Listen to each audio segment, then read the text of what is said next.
Our next story by Mitchell Powers is about the freedom of the trail. It's about enjoying the little things. Hi, my name is Mitchell Powers. I'm a freshman theology major at Walla Walla University, and I live in the Pacific Northwest, specifically Vancouver, Washington. It's a great place. Yeah, at Walla Walla, I work at the Center for Humanitarian Engagement, and I'm the care coordinator. I've enjoyed that a lot. I'm also part of the ASWWU spiritual team, working with Emily, trying to create events on campus and now off campus, different things we can do to interact with people. And I guess another thing on campus is just trying to bring a light spirit, and I do that, trying to do that here as well, just bringing a light, cheery spirit to whoever, wherever, whatever's going on. And so, yeah, that's just a little bit about me. But the story, this is a cool story. And by we, I'm going to call out my friends that I hiked this trail with. Nick Heinrich, you may know him, Hayden Sherrill, and Hayden's father, Dwayne. We hiked a section of the PCT, which is a Pacific Crest Trail, for those who may not know. But we did, it was from Big Lake Youth Camp, which is Central Oregon, all the way on up to the gorge. That's the section that we did. And so, obviously we haven't done before any other pieces of the PCT, but we now would say that section was definitely the prettiest. I mean, by far, it was gorgeous. The different things that we'd see, waterfalls, lots of waterfalls. We'd then see, we'd be in meadows, mountain meadows, these high elevation meadows. It was just gorgeous, wildflowers all over the place. And it was just, oh man, unimaginable, right? You have to be there to see it.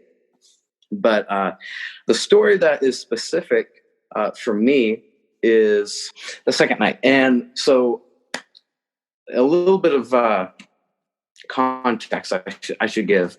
I've hiked before and I've backpacked before, but never on the PCT and never for 2 weeks. That's a bit longer than I've done before. I've done 2 nights, 3 nights. And everybody else on the trail really did only about that as well. And so imagine this, 4 men on the trail, not knowing how to cook a single thing, really, truly. Like, we know how to cook, but not anything good. It was pretty basic. And so imagine that. And also, we did a lot of research. We studied up. We knew where our water sources would be, and we recognized what would be there. But it's different from reading and researching than being on the trail and really having to focus up. So, the first day, we left from Big Lake and we're feeling great. Like, oh, come on, we can do this. No problem at all.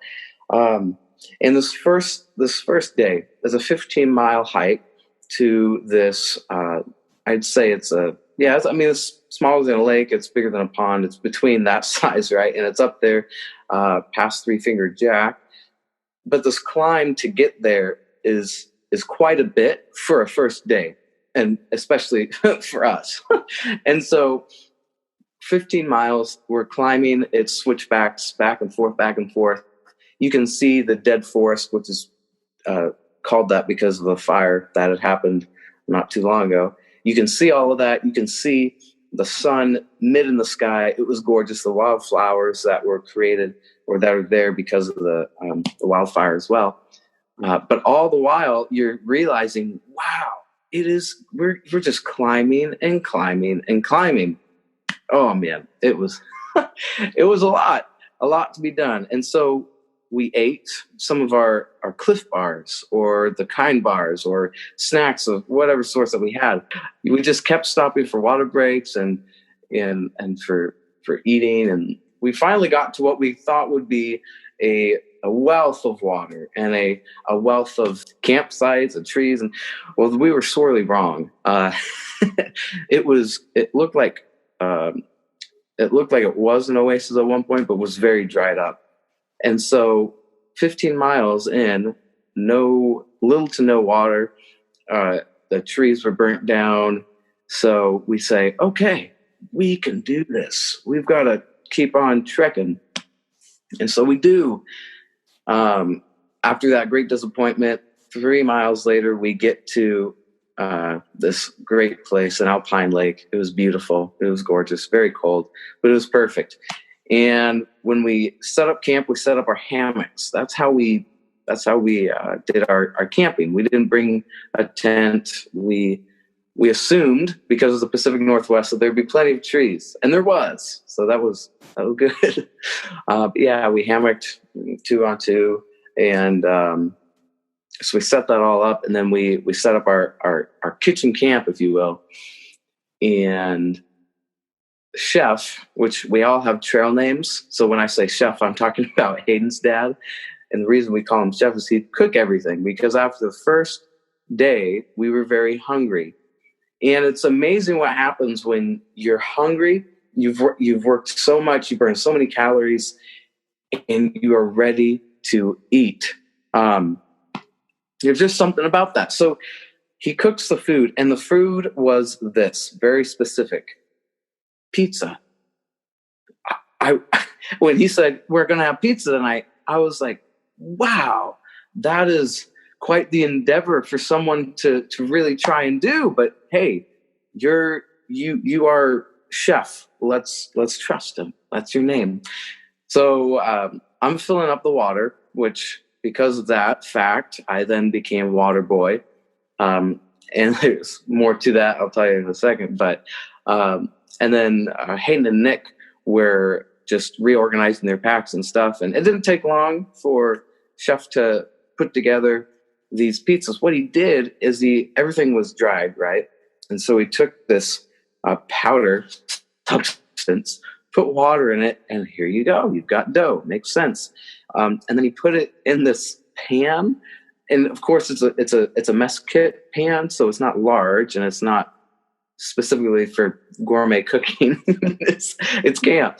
And so he puts it in there, and it's just this lump of dough that then it spreads out. And the unfortunate thing about these camp stoves is that it cooks. I mean, it's just not meant for dough. And so it cooks the outside. It doesn't cook the top. It doesn't cook the inside. So he flipped over, and the inside was just dough. And so then we, cooked up the sauce, and then we had cheese that we'd put on there, and it all seemed to work out. And so Chef had his first, because he'd be cooking for everybody else, and then Hayden had his, and Nick had his, and I'm still here at the water, and I remember this so distinctly. Like I was hungry, right? We were eating along the way. I was probably the one eating the most, because I needed it, and I'm looking forward to pizza. Wow, it sounds so good. And so I'm climbing up kind of this rocky hill, and I have like a sack of like water, all like water jugs and everything. I got the Sawyer squeeze. I'm filtering water, and I get up there, and he has it on this little spatula. He thought I was close by. He turns around. I wasn't. He's like, here's your pizza. And I'm not there. And for some reason, there's like this misstep.